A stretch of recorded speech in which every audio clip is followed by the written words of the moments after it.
السلام عليكم. واليوم راح نعمل تبولة لبنانية 100%. لتحضير التبولة بدنا حبتين من الطماطم وباقة بقدونس وبصلة حجم وسط وبصل أخضر باقة صغيرة.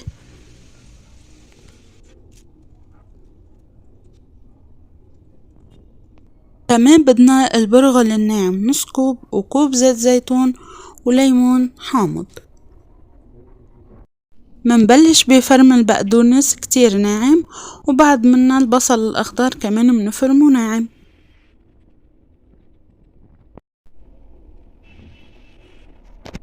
ومنفضي البقدونس والبصل الأخضر بقلب جض، ومنفرم البندورة الطماطم كمان لمكعبات كتير صغيرة.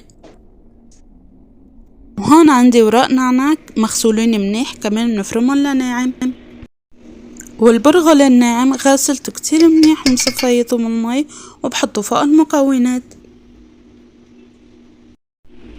وبضيف فوق منهم كوب من زيت الزيتون ورشة ملح صغيرة أو حسب الرغبة.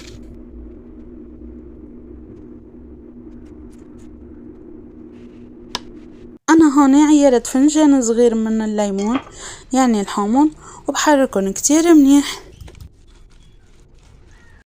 وبنسكب التبولة بصحن للتقديم. منزينها هيك بوردة حلوة وكم ورقة نعناع وعطرف منزينها بالخس. شوفوا ما شاء الله منظرها كتير بشهي. وشكرا كتير إلكن على المتابعة الحلوة. بليز ما تنسوا الاشتراك بالقناة وتفعيل جرس الإشعارات. باي.